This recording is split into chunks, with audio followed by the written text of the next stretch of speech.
John Parker's life had been calm since his wife Melanie passed away 5 years ago. He spent most of his days working on small projects around his modest ranch-style home in Springfield, Missouri. The house sat at the end of a gravel road, surrounded by open fields and the occasional cluster of oak trees. It was a simple life, one that left plenty of time for reflection and for loneliness to settle in. The day everything changed began like any other. John was sitting at the local diner, a place where he and Melanie used to share Saturday morning pancakes. He sipped his coffee, lost in thought, when a headline in the day-old newspaper caught his attention. Local tragedy claims young parents, 2 children left behind here. He read the article twice. Caleb, 10, and Mason, 7, had lost their parents in a car accident just outside of town. No close relatives had stepped forward to claim them, and they were now in the foster care system. John set the paper down, gazing out the window at the diner parking lot. A heavy ache settled in his chest, not the kind that faded quickly. He recalled Melanie's words, spoken many times when they dreamed of having children. If we can't have our own, maybe we're meant to help someone who needs us. Her voice seemed to echo in the room, even though she was long gone. 2 weeks later, John sat in his lawyer's office, adoption papers spread across the desk. It was a choice he'd never anticipated making, but once the idea took hold, there was no turning back. He wasn't merely adopting 2 boys. He was opening his home and heart to a future he couldn't completely foresee. As he signed his name on the dotted line, the lawyer, an older man with graying hair, looked at him with a raised brow. "You know folks around here are going to talk," he said. "You sure about this?" John's hand paused briefly, then continued writing. "Let them talk," he replied resolutely. By the time he left the office, the paperwork finished, John felt a mix of fear and determination. For the first time in years, he wasn't just going through the motions. He had a purpose. The first meeting with Caleb and Mason took place in the children's home, a brick building on the outskirts of Springfield. The air smelled faintly of disinfectant and cafeteria food, and the soft hum of children's chatter echoed down the hallways. John sat in a plastic chair, his hands resting on his knees as he waited. When the boys finally walked in, John stood. Caleb, the older brother, entered first. His dark, cautious eyes scanned the room before landing on John. At 10 years old, Caleb already bore a weightiness in his posture, as if the burden of the world rested on his small shoulders. Behind him, Mason clung to his brother's shirt, his steps hesitant. At just 7, he appeared so small and vulnerable, yet there was a glimmer of curiosity in his eyes that John couldn't overlook. "Hi, boys," John said, his voice steady despite the nervous energy pulsing in his chest. "I'm John Parker." Caleb didn't respond right away. He scrutinized John as if trying to discern whether this man was just another in a line of temporary adults. Mason, meanwhile, whispered something to his brother, who gave a subtle nod before stepping forward. "Are you really going to take both of us?" Caleb finally asked, his voice steady but soft. John knelt to meet Caleb's eye level. "That's the only way this works," he said firmly. You and Mason come as a package deal." Mason peeked out from behind Caleb, his lips trembling. "For how long?" he asked, barely audible.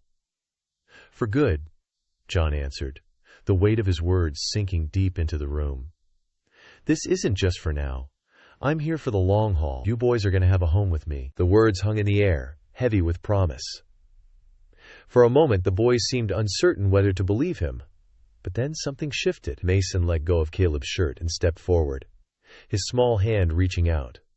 John didn't hesitate. He took the boy's hand in his own, feeling the fragility and trust in that simple gesture. The ride home was quiet, punctuated only by the sound of gravel crunching under the truck's tires. Caleb and Mason sat close together in the back seat, their small backpacks held tightly. John glanced at them in the rearview mirror, his chest tightening with a mix of protectiveness and uncertainty. As they pulled into the driveway, Mason spoke for the first time since leaving the children's home. "It's big," he said, looking at the house. "It's home," John replied simply. He led the boys inside, showing them their shared bedroom. It was small but cozy, with matching twin beds and a window overlooking the backyard. Caleb set his backpack down carefully, his eyes scanning the room, while Mason immediately sat on one of the beds, bouncing slightly on the mattress. John cleared his throat. "Listen, I know this is all new, and may be a little scary," he began, his voice low and steady, But I want you to know something important. This isn't temporary. This is your home now, and I'll be here for you no matter what." Caleb's jaw tightened, and for a moment John thought he might push back, but then the boy gave a small nod. Mason, meanwhile, whispered, "Promise?" "I promise," John said, his voice firm. In that moment, he knew he'd made the right decision. Whatever challenges lay ahead, they would face them together. The first few weeks tested John in ways he hadn't expected. Caleb and Mason had experienced more in their short lives than most adults could fathom, and it showed. Caleb kept his emotions tightly guarded, rarely speaking unless asked a direct question. Mason, on the other hand, was full of nervous energy, prone to sudden tears or bursts of laughter that seemed more like a defense mechanism than genuine joy. Then there was the town. Springfield wasn't the kind of place where secrets remained hidden. Whispers began almost immediately. At the grocery store, a neighbor glanced at John's shopping cart, filled with snacks and kids' cereals. Her expression, a mix of surprise and judgment. At church, the congregation buzzed when John walked in with the boys, their young faces standing out against a sea of familiar ones. It wasn't long before the whispers turned into more overt actions. The hardware store suddenly didn't have the paint John needed for the boys' room. A local diner mysteriously reserved every booth when John and the boys stopped in for breakfast. He heard murmurs at town council meetings, where people spoke in coded language about unconventional families and preserving the community. One afternoon, Caleb and Mason were playing basketball in the driveway when an older couple walked past, their eyes narrowing at the sight. The man muttered something to his wife, loud enough for Caleb to hear. "He'll regret it," he said. John, who had been cleaning tools in the garage, stepped outside just as Caleb froze mid-dribble.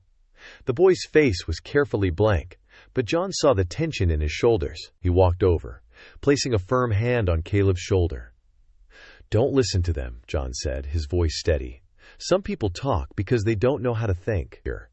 You're here because you belong here. Don't let anyone make you doubt that." Caleb nodded, but John could tell the boy was struggling to believe it.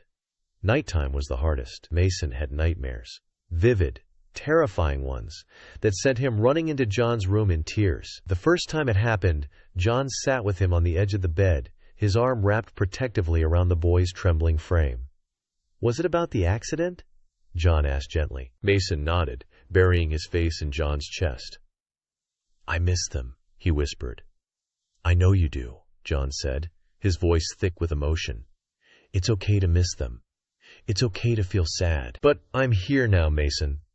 You're not alone." Mason clung tighter to him, and for the first time, John felt like he was beginning to break through the walls the boys had built around their hearts. Caleb, however, was a different story. The boy carried himself with a quiet toughness that made it hard for John to know what he was feeling. One evening, as John worked on fixing a broken step on the porch, Caleb approached him holding a small wooden box. "What's this?" John asked, wiping his hands on his jeans. Caleb hesitated before handing over the box. Inside were photographs, a mix of family pictures, and candid snapshots of his parents. "I don't want Mason to see these yet," Caleb said quietly. "He's not ready." John nodded, carefully closing the box. "You're a good big brother," he said. "You take care of him." Caleb shrugged, but there was a flicker of something in his eyes. Maybe pride. "It's just what I do." Despite the struggles, there were small victories. Mason started laughing more, real laughter, the kind that filled the house with warmth. Caleb, ever serious, showed interest in John's carpentry projects, watching intently as John explained how to sand and stain wood. The boys were healing, slowly but surely. John knew the road ahead wouldn't be easy, but for the first time he felt a glimmer of hope.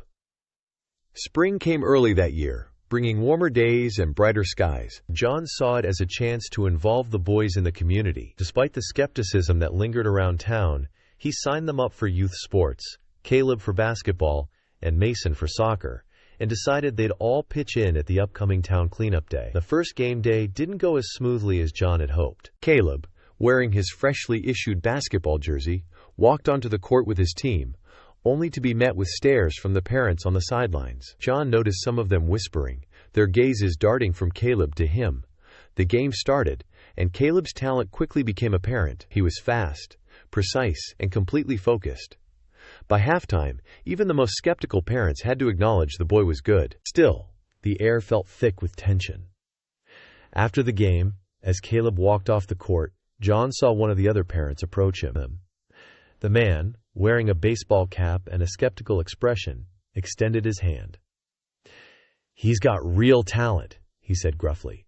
"You must be proud." John shook his hand firmly. "I am.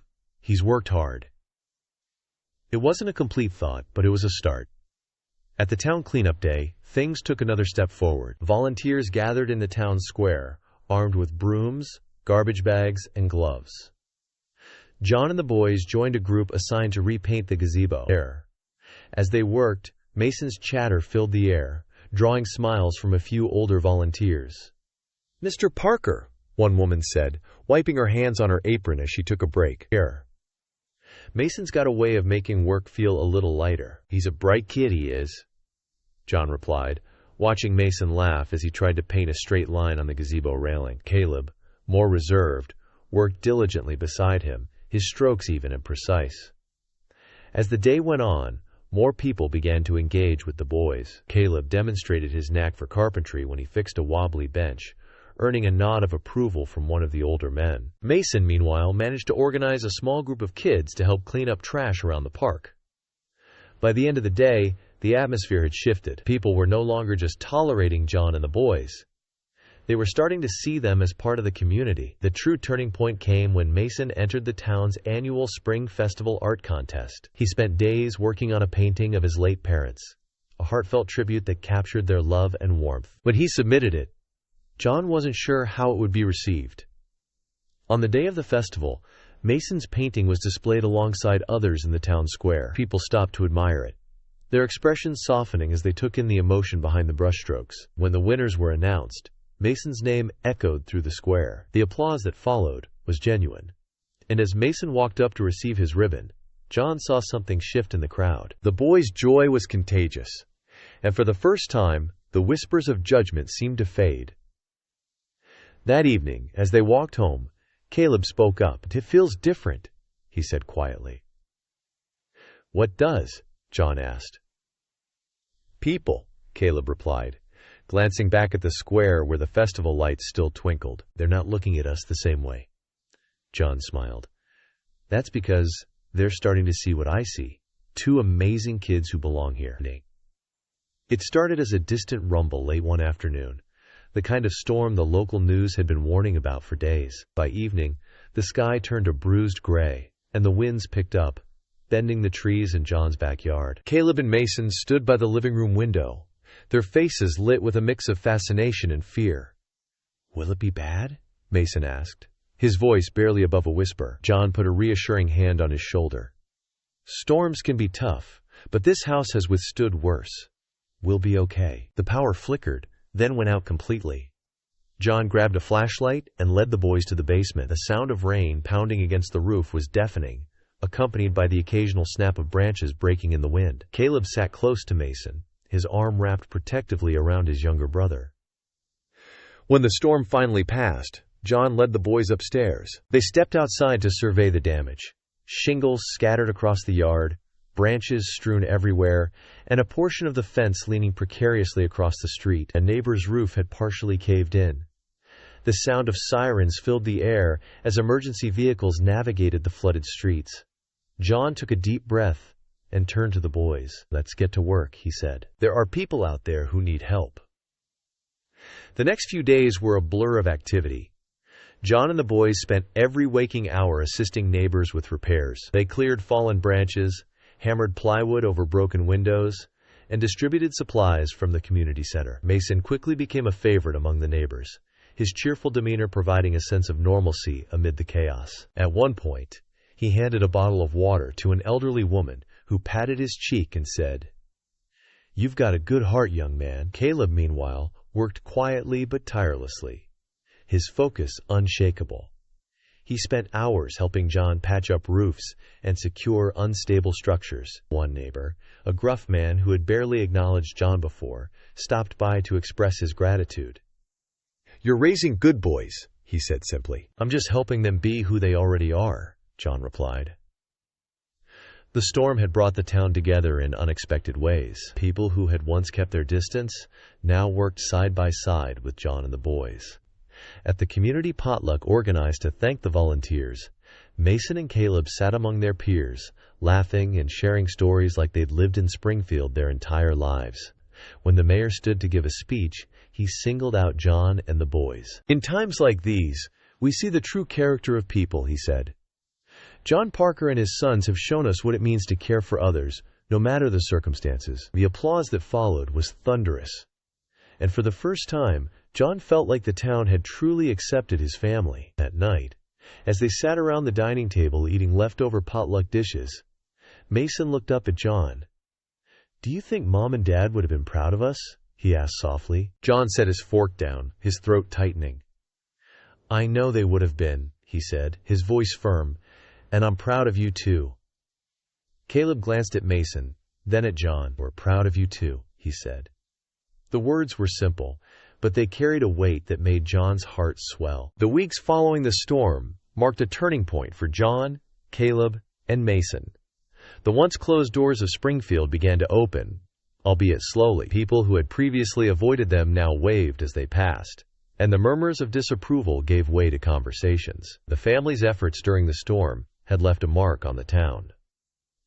One Saturday, while Caleb and Mason played basketball in the driveway, a car pulled up. It was Mr. Peterson, one of the town's more vocal critics.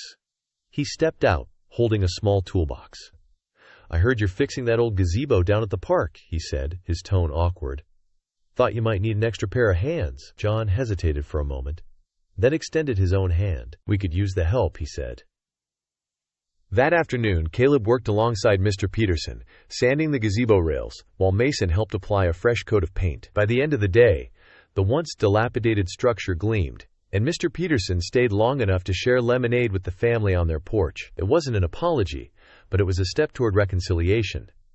The town's transformation extended beyond individuals. Caleb's basketball team held a fundraiser to assist families still recovering from the storm, and Mason suggested they donate part of the proceeds to repair the community center's playground. When Mason presented the idea to the group, a few kids hesitated.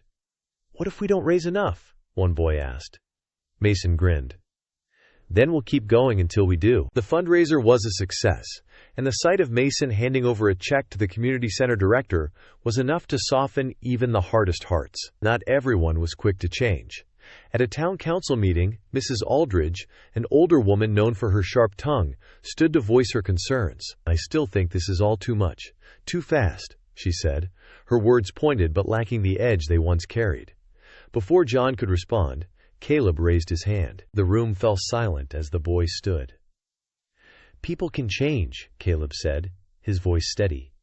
"If we can, so can you." The simple statement hung in the air, and Mrs. Aldridge sank back into her seat, her face thoughtful. The true moment of transformation came at the town's 4th of July celebration. The annual fireworks display was a big event, drawing families from all over Springfield. John, Caleb, and Mason arrived early to help set up chairs and tables. As the sun set, the park filled with people, and the air buzzed with excitement. When the fireworks began, Mason sat on John's lap, his face illuminated by the bursts of light in the sky.